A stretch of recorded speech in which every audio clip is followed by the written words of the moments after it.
Comment je vais installer ça?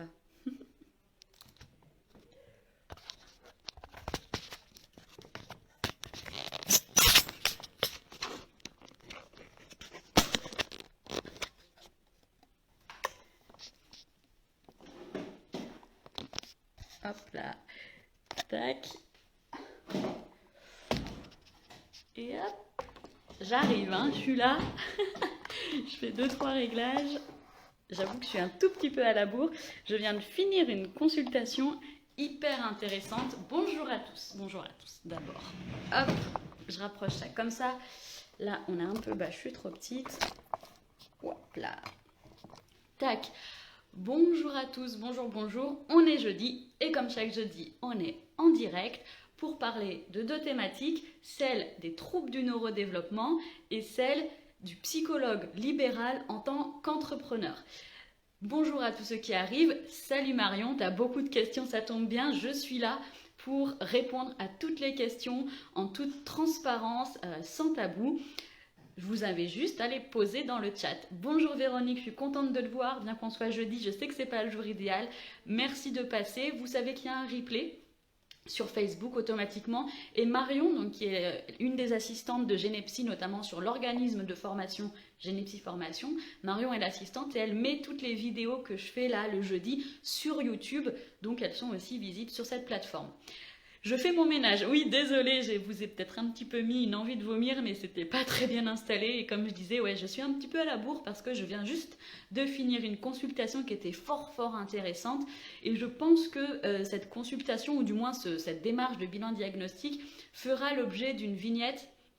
Notamment pour le lab et pour les autres formations que je donne sur le bilan autisme, parce que c'est une situation vraiment très claire, très éclairante pour qu'un professionnel, un psychologue qui est dans le champ des TND puisse mieux comprendre l'impact de l'autisme, les manifestations, comment vraiment recueillir l'importance des éléments qu'on va recueillir au cours d'une analyse fonctionnelle sur le fait qu'un comportement, finalement, peut être expliqué de différentes façons. Et c'est là, en fait, toute la finesse clinique que l'on doit avoir, en tout cas quand on fait du diagnostic TND chez l'adulte. Pour les notifications, Véronique, je pense, donc si tu es abonné, je pense que tu es abonné à la page. Pour recevoir les notifications, il faut aller dans les 3 petits points là pour dire recevoir toutes les notifications, non pas en bref. Voilà. Alors, je vois qu'il y a déjà une question. Marion, tu dis, est-ce que c'est possible de faire de la rééducation en libéral? Alors, il va falloir que je te réponde par une autre question. Pour toi, c'est quoi de la rééducation? Voilà. Précise-moi que tu es bien psychologue aussi, parce que si tu es kiné, là, c'est sûr que je ne peux pas t'aider. Au sortir du cursus de psychologie, comment se sentir légitime de s'installer en libéral? Est-ce possible tout de suite? Alors, ça, Marion, cette question, je la comprends et je vais pouvoir te répondre. Il y a quelques temps, j'aurais dit s'installer en libéral juste après la fac, c'est un scandale, on est des bébés, on ne sait rien faire, il faut se faire la main, en gros, hein, façon de parler. Et il faut être entouré, encadré par une équipe pour prendre de l'expérience, etc. Avec l'expérience, je me dis qu'on peut se mettre en libéral à la sortie de la fac, mais je pense qu'il y a plusieurs points à prendre en compte. Je pense déjà le gros truc à faire, si on veut se mettre en libéral à la sortie de la fac, c'est d'être accompagné. C'est vraiment d'être accompagné. C'est-à-dire que moi, je pense que déjà, la supervision est indispensable, mais genre indispensable. Et avant même d'avoir les premiers rendez-vous. C'est-à-dire que la supervision devrait, par exemple, si aujourd'hui, tu te dis, on est en quel mois là? On est en mars. Si aujourd'hui, je me dis, allez, en septembre, j'ai mon diplôme et je me mets en libéral, à partir d'aujourd'hui, tu commences la supervision. Enfin, c'est comme ça que je vois les choses. C'est-à-dire la supervision à la fois structurelle, pour vraiment t'organiser sur ton libéral, où ça, qu'est-ce qu'il faut prévoir, assurance, est-ce qu'il faut un comptable, le statut juridique, etc. Les trucs, disons, purement administratifs. Mais aussi pour savoir qui est-ce que tu vas recevoir. Vous savez, c'est cette question du patient idéal, de la personne des personnes, du profil de personnes que vous allez recevoir, pour travailler ça, pour travailler aussi sur le projet de formation continue, parce que c'est hyper important. Aujourd'hui, je pense que chaque psychologue devrait chaque année créer son planning de formation. Par exemple, moi cette année, je sais que j'ai le DU autisme, mais j'ai aussi une formation sur l'entretien motivationnel de prévu, de programmé. J'ai mis très concrètement des sous de côté pour pouvoir le faire. Je savais aussi que cette année, donc en 2021, je voulais faire ma certification ADIR. Donc pareil, l'année dernière, je m'étais programmé ça. J'ai pu donc le faire cette année. Donc voilà, il faut un prévisionnel, oui, de sous classique, mais aussi un prévisionnel de formation continue et le faire chaque année. Donc je pense que le plus gros truc à faire, indispensable, obligatoire à mon sens, c'est une supervision structurelle, d'accord, sur la structure du libéral, définir par exemple le contrat. Et là je vous renvoie sur les webinaires gratuits, les 22 webinaires cette année gratuits sur le psychologue libéral en tant qu'entrepreneur, où on a déjà parlé depuis janvier du contrat, on a de mémoire aussi parlé des tarifs, voilà. Donc vous pouvez les regarder justement pour vous aider sur la structuration de son libéral et accompagner d'une structuration, d'une supervision clinique qui vous permet déjà de travailler avec votre superviseur sur les compétences que vous devez développer, par exemple les bouquins à lire avant de voir vos premiers patients, avec votre superviseur selon qui c'est, selon comment il bosse. Enfin en tout cas moi c'est la façon dont je le fais avec les filles qui sont pas encore en libéral mais qui vont se mettre en libéral, c'est je leur donne mes situations que je vois au cabinet, anonyme, etc. évidemment, mais je leur donne, je leur fais des études de cas, je leur dis voilà, à l'entretien d'anamnèse, il m'a dit ça, les dossiers, j'ai envoyé tel dossier, qu'est-ce qu'il y a comme questionnaire dans le dossier, il y a ça, alors pourquoi je mets tel questionnaire, pourquoi je demande ça, etc. Du coup, ensuite je lui dis voilà, je l'ai vu en entretien, quelle hypothèse on avait posée, en fonction des hypothèses qu'on a posées, toi qu'est-ce que tu poserais comme question, et en fait je double. Je fais mon bilan classiquement au cabinet et je double le processus avec la personne que j'ai en supervision en lui donnant les éléments que j'obtiens, que je recueille au fur et à mesure pour qu'elle s'entraîne en fait, presque comme si c'était son patient, mais pas trop encore parce que c'est pas encore le moment, mais qu'elle puisse s'entraîner, voir les difficultés qu'elle pourrait rencontrer, voir le différentiel, voir qu'est-ce qui pourrait être plus facile, là où elle est le plus à l'aise, et du coup, ça va aussi, du côté structurel, lui permettre de mieux savoir qu'est-ce qu'elle veut faire en libéral. Donc ça, c'est moi la façon que je fais avec les filles que j'ai en supervision. Mais je ne garantis pas que tous les superviseurs font comme ça, peut-être qu'il y en a qui font des trucs beaucoup mieux, des trucs complémentaires, etc. C'est seulement ma façon de faire. Donc on peut prévoir des formations continues, mais on peut quand même se lancer avant de les avoir toutes faites, quoi. Là encore, ça va être un petit peu du cas par cas, ça va dépendre aussi du master que tu as réalisé, que tu as obtenu, et ça va dépendre aussi de ta capacité à t'auto-former en lisant des bouquins, en lisant des articles, en restant très informé sur l'actualité scientifique du domaine choisi. D'accord ? Là, c'est vraiment très dépendant de chaque personne. Si tu es quelqu'un qui va... si tu as une pile de livres comme ça, je sais pas si tu la vois au fond, si tu as des piles de livres comme ça, là, voilà, que tu les lis, que tu prends des notes, que tu te formes comme ça toute seule, déjà c'est un très bon point pour partir en libéral en autonomie. Puisqu'en libéral, tu vas vraiment avoir besoin de cette capacité spontanée à aller chercher de l'info, à te former, à aller regarder les articles, à aller récupérer tous les nouveaux bouquins qui sortent sur ta thématique, pour savoir un petit peu où on en est au niveau de la littérature. Donc ça, c'est un très bon point. Après, comme je te disais, le libéral, pour se lancer, pour revenir à ta question, on peut se lancer même si on n'a pas fait toutes les formations continues. Oui et non, parce que imagine, je sais pas, la formation entretien motivationnel, par exemple, il y en a très régulièrement tout au long de l'année. Donc tu pourrais prévoir de faire la formation entretien motivationnel quelques mois avant de démarrer. Tu vois, tout va dépendre en fait de ton avatar, de l'avatar de la personne que tu veux voir au cabinet. Parce que pour savoir quelle formation tu veux faire, il faut déjà savoir aussi avec qui tu veux bosser. Tu vas pas prendre les mêmes formations si tu veux bosser qu'avec des mômes ou avec des adultes. Et ça va être hyper important parce que les formations ne seront pas les mêmes. Donc en fait, il y a vraiment, c'est pour ça que je parlais au tout début de cette vidéo de la supervision structurelle. Il faut déjà structurer son libéral, ce qui n'empêche pas d'évoluer derrière. Moi, j'ai commencé avec les enfants, maintenant, j'ai même plus envie d'en voir un. Mais voilà, il faut déjà structurer son libéral pour ensuite savoir sur quoi on va se former, qui est-ce qu'on va recevoir, et donc avoir une formation continue qui est vraiment raccord avec ses souhaits de patientèle. Donc voilà, c'est un tout. C'est pas du oui-non pour chacune des questions que tu m'as posées, bien qu'elles soient très intéressantes ces questions-là, mais il faut vraiment comprendre que c'est comme les fonctions exé, quoi. Il n'y a pas l'inhibition là, la flexibilité ici, et puis on évalue que la flexibilité. Non, c'est tout lié, c'est tout relié, c'est tout. Voilà, ça fait des liens, c'est entrelacé. Et voilà, il faut jouer avec ça. Il y a des choses qu'on pourra décider plus ou moins rapidement, mais qui vont dépendre aussi de d'autres décisions, etc. Alors, je reviens au chat. Alors, où trouver un superviseur du coup? En tapant sur Google superviseur en neuropsy ou en psychologie, et après peut-être des mots-clés sur ta spécialité. Moi, après, à Genepsy, nous, on fait de la supervision, hein. On fait de la supervision, mais sachez que vous pouvez aussi faire vos propres recherches sur les moteurs de recherche. La façon dont ça s'organise à Genepsy, il y a deux façons. Il y a la supervision à la carte, d'accord, où vous prenez rendez-vous quand vous avez envie pour 1 heure avec Sébastien ou avec moi. Et après, on a des programmes de formation. Je dis programme de formation parce que ça rentre dans le cadre de l'organisme de formation et on peut demander des financements par le FIFPL. Donc il y a cette formation qu'on appelle supervision illimitée pendant 1 an, où pendant 1 an, le psychologue va avoir l'occasion de nous solliciter, Sébastien et ou moi, pendant 1 an, de manière illimitée sur des rendez-vous qui peuvent durer parfois 10 minutes, parfois 1 heure.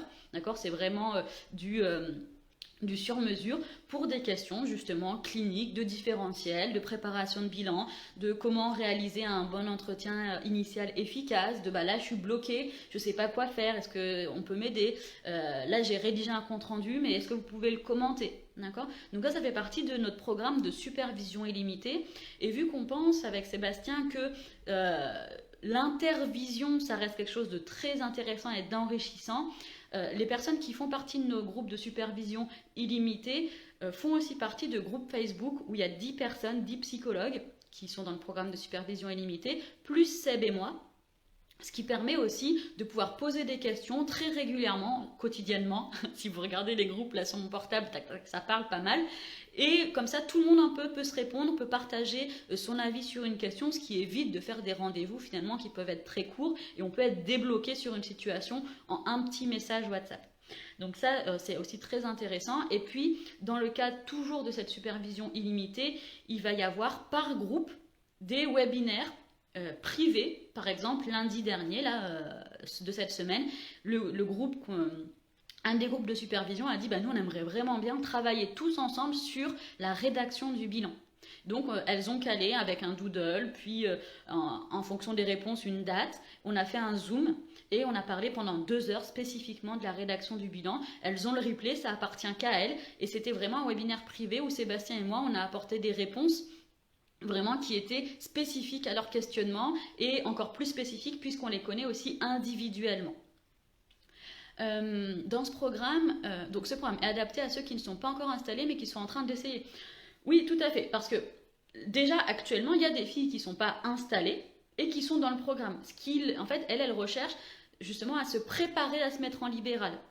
Comme je te disais tout à l'heure, c'est vraiment l'idée de ne pas se dire demain je me mets en libéral, mais plutôt de faire un travail préparatoire sur au mieux plusieurs mois pour pouvoir vraiment préparer cette installation et pas arriver face à un patient à se dire putain mais qu'est-ce que je fais, et au final il a une plainte de mémoire, mais en fait moi c'est pas ça, c'est pas des gens avec des plaintes de mémoire que je veux voir, ou alors je veux pas faire de rééducation, je sais pas Parkinson ou je sais pas quoi. Voilà.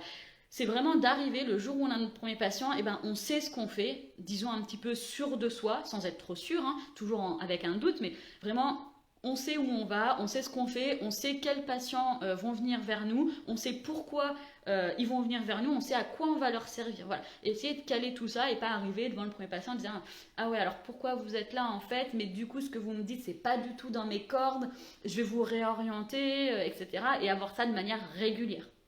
Parce que réorienter, c'est une très bonne chose. Mais de manière régulière, réorienter tout le monde, ça veut dire qu'on a raté un truc dans notre communication.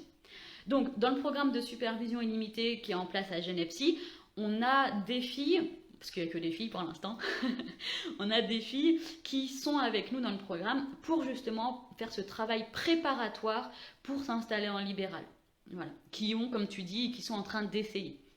Et qu'on accompagne avec Sébastien toute l'année, jusqu'au moment où, enfin pas jusqu'au moment, et qu'on continue à accompagner au moment où elles auront leurs vrais patients, etc. Voilà Marion pour répondre à ces questions-là. Hop, ok.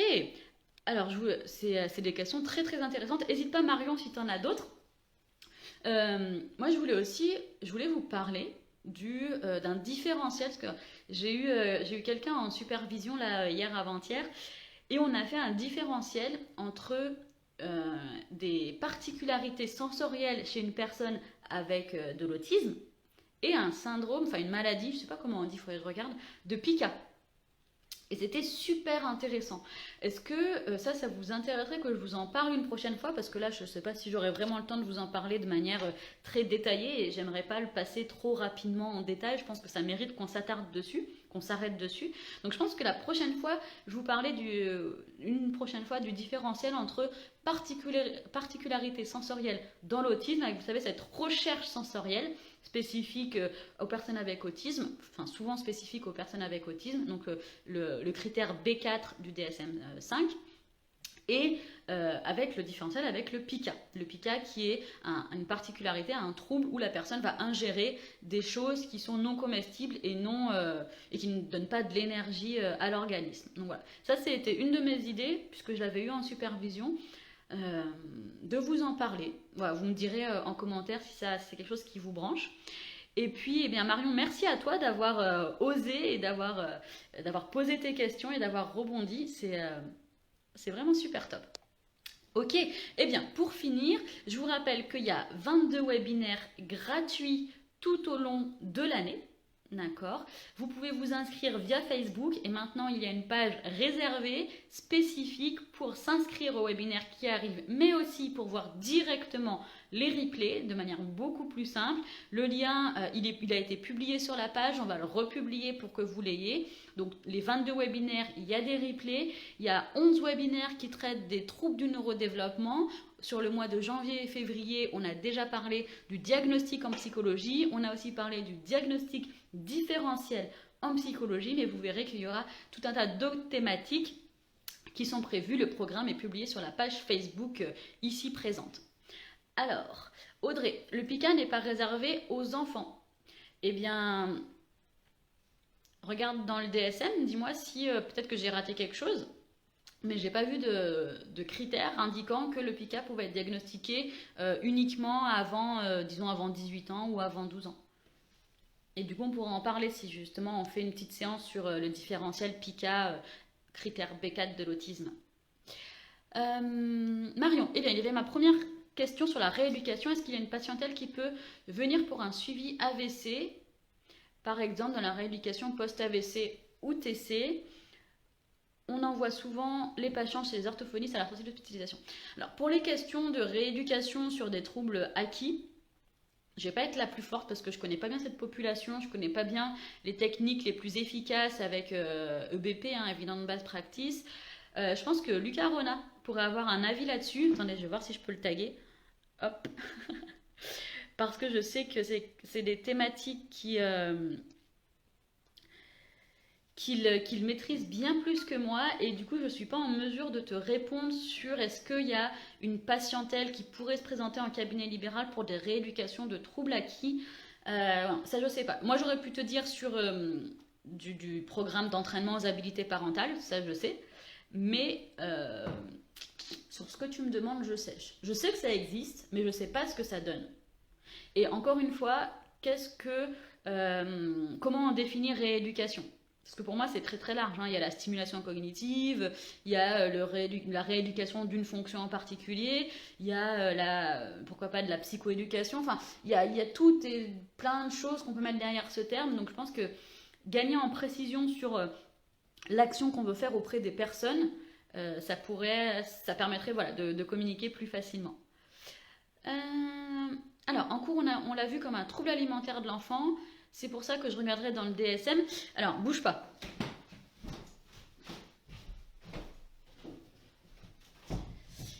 Bouge pas. Oui, effectivement, ça peut arriver chez l'enfant, mais est-ce que ça veut dire que par défaut, ça peut pas arriver chez l'adulte. Les troubles de comportement alimentaire. Alors moi, ma référence c'est le DSM-5. Hein, ceux qu'on la cime, c'est pas pareil. Mais les troubles du comportement alimentaire, ça regroupe par exemple l'anorexie, la boulimie, et ça, je pense que tout le monde est d'accord pour dire sans aller vérifier que c'est des troubles qui peuvent survenir chez l'adulte et pas forcément, enfin, je veux dire survenir chez l'adulte, uniquement chez l'adulte sans qu'il y ait un passif chez l'enfant. 153.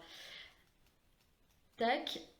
Puisqu'on est plus sur des troubles en santé mentale, le PICA, ingestion, comportement 1, si le comportement sur un contact d'un autre trouble, on n'a aucune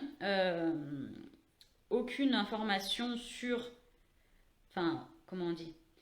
Il n'y a aucune information qui dit qu'on ne peut pas le diagnostiquer chez l'adulte. D'ailleurs, le DSM-5 fait référence au codage de la CIM, et dans la CIM, il y a un codage pour les enfants et un codage spécifique pour les adultes. Et pour le PICA, pareil, il y a un codage, c'est un F98.3 pour les enfants et un F50.8 pour les adultes dans la CIM. Et il n'y a pas de critères qui empêchent de poser le diagnostic en fonction de l'âge.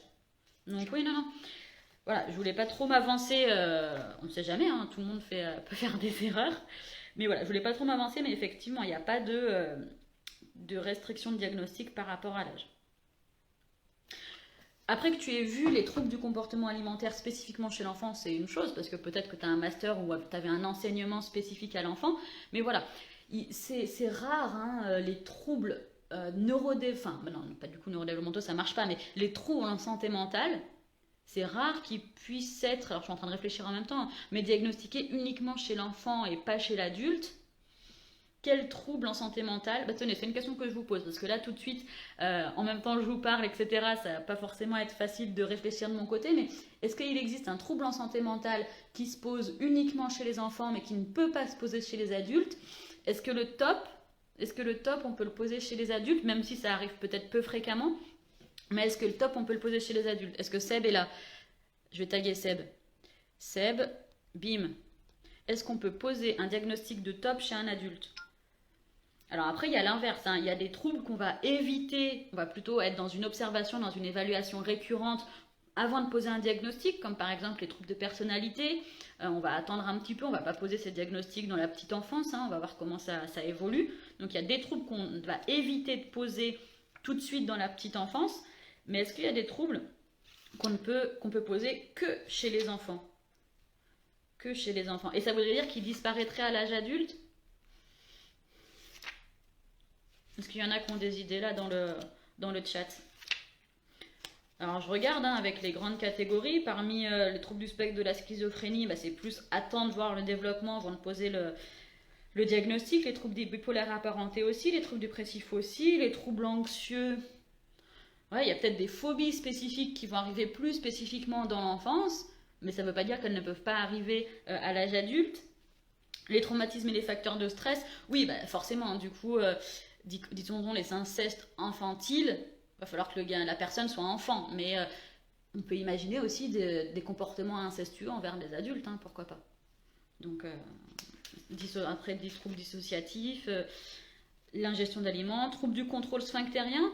Après, on peut diagnostiquer un trouble du contrôle sphinctérien, par exemple, chez une personne adulte qui a une déficience intellectuelle. L'encoprésie, est-ce que l'encoprésie c'est spécifique aux enfants et pas aux adultes? Ça faudra aller voir, je ne vais pas le faire tout de suite. Les dysfonctionnements sexuels, les troubles disruptifs, les EIT, non. Les troubles addictifs, bah, malheureusement ça peut arriver chez une population d'enfants, hein, plutôt que... Mais du coup ça répond toujours pas à la question. Les troubles paraphiliques c'est pareil, on va peut-être... Ouais, là comme ça tout de suite, je vois pas de troubles de diagnostic qu'on peut faire que chez l'enfant et pas chez l'adulte dans les troubles en santé mentale, mais peut-être que je me trompe. Je serais bien contente de voir quelqu'un qui puisse m'éclairer là-dessus. Et puis sur ce, eh bien, comme je vous ai dit, les 22 webinaires gratuits, vous pouvez vous inscrire via Facebook, via les posts et voir les replays. Ah oui, est-ce que vous avez noté l'anniversaire du Genepsilab le 28 mars à 16h? Les publications à ce sujet arrivent là, allez, ce soir. Mais déjà, si vous arrivez à bloquer cette date, vous pouvez vous inscrire. Vous pourrez bientôt vous inscrire. On fête l'anniversaire des 1 an du Genepsilab. Et à cet effet, ce sera vraiment une fête. Voilà, je vous cache pas, on va pas faire des webinaires techniques sur du différentiel, sur des spécificités des troubles du neurodéveloppement. Ça va vraiment une ambiance, disons, festive, de la bonne humeur. On va faire une rétrospective de l'année 2020 sur le lab. On va avoir des invités, mais pareil, pas pour des questions techniques. Vraiment pour passer un bon moment tous ensemble, mais évidemment, par contre, il y aura des cadeaux, des cerveaux en plastique, des cerveaux en 3D, il y aura des bouquins en cadeau aussi. Et puis on va faire, je suis en train de voir comment m'organiser, mais je suis en train de reprendre toutes les statistiques du lab et l'avancement de chaque personne du lab et voir pour essayer de mettre en évidence des personnes qui, par exemple, peut-être ont regardé tout le lab ou d'autres qui auraient avancé dans toute une partie, la personne qui a le plus d'heures de connexion, la personne qui a par exemple regardé le plus de vidéos sur l'autisme, comme ça elle est donnée à des petits cadeaux en particulier à ces personnes-là. Donc, notez bien, le 28 mars à 16h, on fête l'anniversaire du Genepsilab, grosse ambiance. On vous parlera donc rétrospective, témoignages, des cadeaux à gagner. On vous parlera aussi de l'écosystème de Genepsi pour que vous ayez une visibilité finalement de Genepsi, parce que c'est pas que le lab Genepsi. Et puis on va vous dire qu'est-ce qu'on a fait de l'argent des abonnements. Voilà, on va être transparent avec vous et on va vous dire ce qu'on a fait avec l'argent que vous avez donné pour vous abonner. Je vous souhaite une très bonne fin de jeudi, un très très bon week-end. On se retrouve la semaine prochaine. Ciao!